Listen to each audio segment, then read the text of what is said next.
Coucou mes âmes, on se retrouve pour la review de l'oracle des sorcières de la littérature de Taïsia Kiteskia, j'espère que je massacre pas trop le nom, et Cathy Oran. Alors, c'est les éditions Vega qui ont fait cette jolie boîte qui est vraiment une sacrée boîte bien dure. Alors, je vous montre le dos. Voilà, vous pouvez mettre sur pause bien évidemment. Alors, ce jeu est au prix de 26 €. Il y a donc 70 cartes illustrées. Alors, avec un petit livret, bien sûr, comme ils le disent. Alors, on va vraiment... Ils disent qu'il y a toutes les sorcières, mais je trouve que c'est plus des écrivains vraiment de la littérature, à moins que ces écrivains, que je ne suis pas au courant, faisaient partie de la communauté des sorcières. Comme vous pouvez le voir, il y a même des petits dessins autour. Alors, il y a un truc qui m'embête un peu, c'est que elle est super dure à ouvrir comme boîte. Ah, voilà, faut forcer comme une malade. Donc quand vous ouvrez, vous avez le petit livret qui est de la même couleur que la boîte.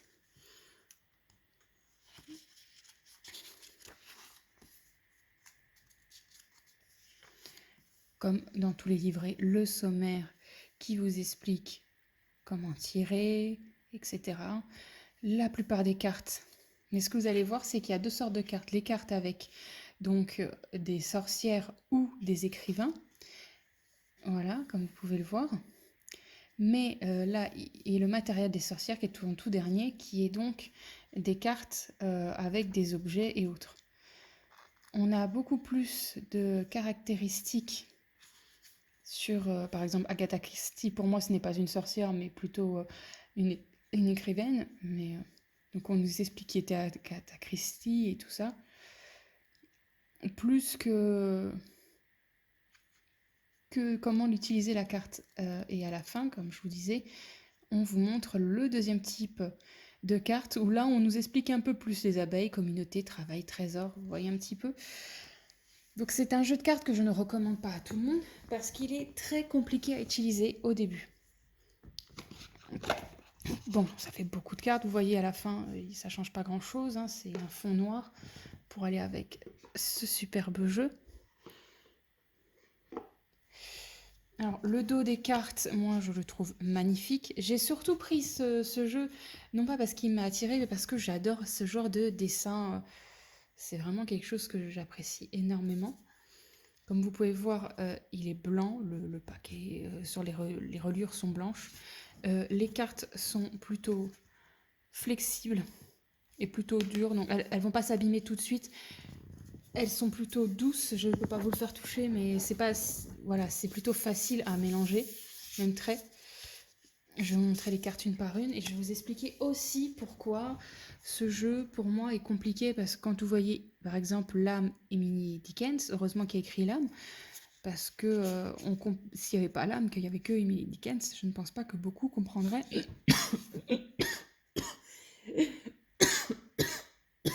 Excusez-moi. Donc, je ne pense pas qu'il y en aurait beaucoup s'ils n'avaient pas vu le petit mot âme, que ça parle de l'âme de la personne et tout ça, heureusement. Mais c'est pas évident de se dire que là, c'est notre âme qui va communiquer avec nous. Mais les dessins, je les trouve vraiment très beaux. Ensuite, par exemple, nous avons Anaïs Nim, et on nous dit là que c'est le subconscient.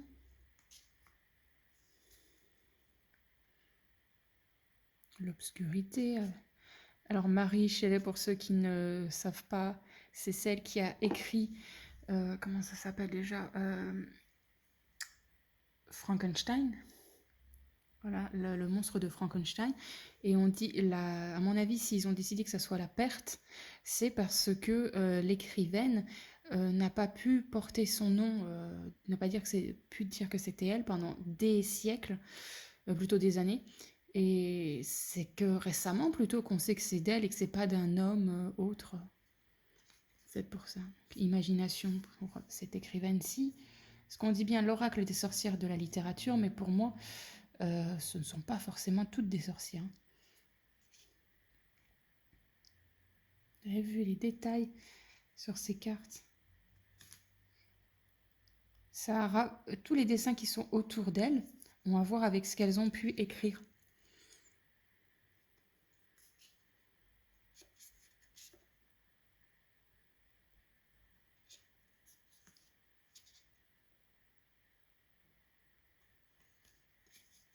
Bon, notre fameuse Agatha Christie, on est d'accord que ça la représente bien, le coup des armes, du poison et tout ça, avec ce qu'elle a écrit. Et supercherie, oui, parce que c'est le bouquin, tout le mystère qu'il y a autour.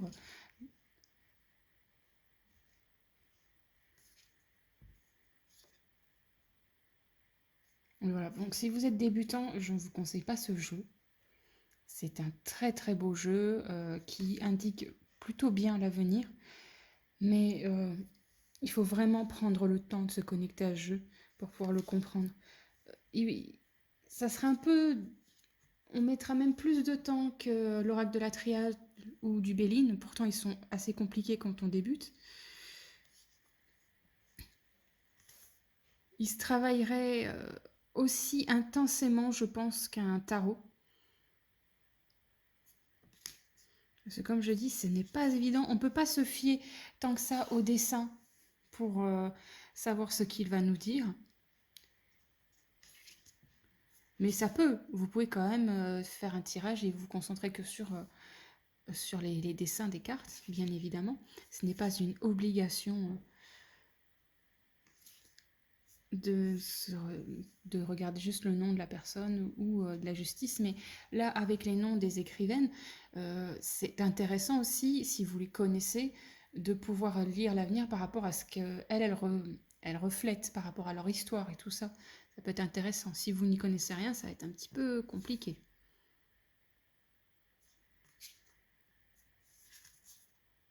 J'aime beaucoup celle-ci. Je ne saurais pas vous dire pourquoi, mais je l'aime beaucoup.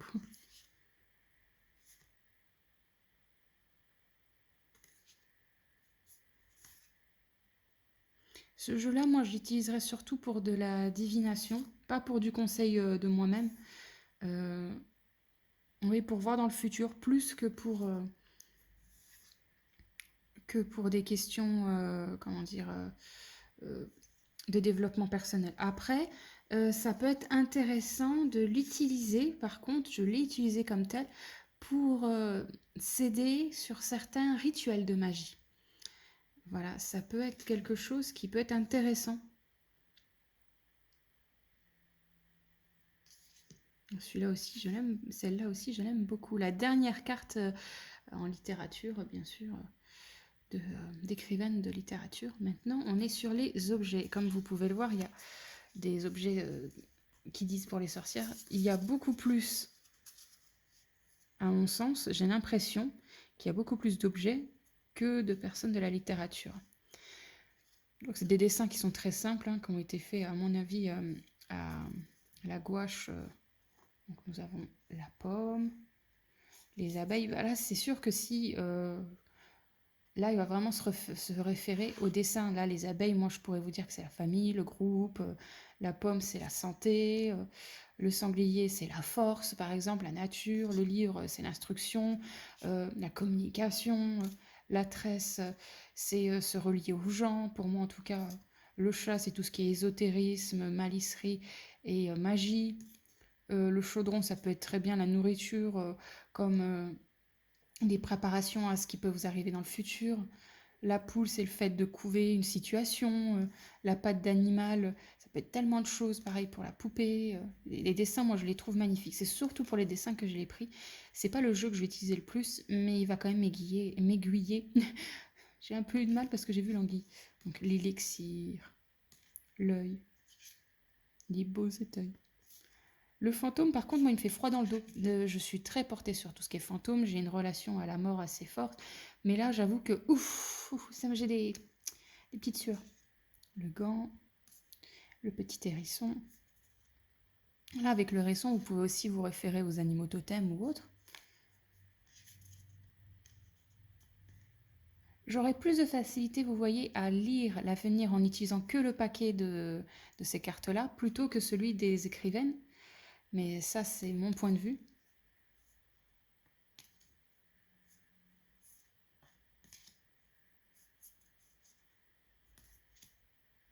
Moi, la lune, là, elle me fait pas penser à une lune, elle me fait penser plutôt à une boule de billard ou une boule de bowling, mais ça, c'est mon point de vue. Elle est belle, cette corde. J'adore les détails du dessin de la corde. Oui, par contre, vous avez remarqué que tous les dessins sont en noir et blanc pour les objets des sorcières, alors que les sorcières en elles-mêmes, bon, les écrivaines, sont en couleur. C'est un truc que j'ai adoré. Regardez-moi ce petit lapin. Ah, et ma toute préférée, c'est celle-là. Alors oui, c'est le squelette, hein, mais waouh, il est tellement beau. Oui. Petit escargot, l'araignée que je trouve aussi très très belle. La tasse de thé, moi je l'utiliserai pour des médisances des fois, si on fait un tirage sur l'avenir, des gens qui peuvent vous médire ou tout simplement des rencontres à faire, ça pourrait être ce genre de choses. Pareil pour le crapaud, ça peut très bien être la maladie, comme être euh, des gens qui sont un petit peu pas juste avec vous, il y a plein de choses.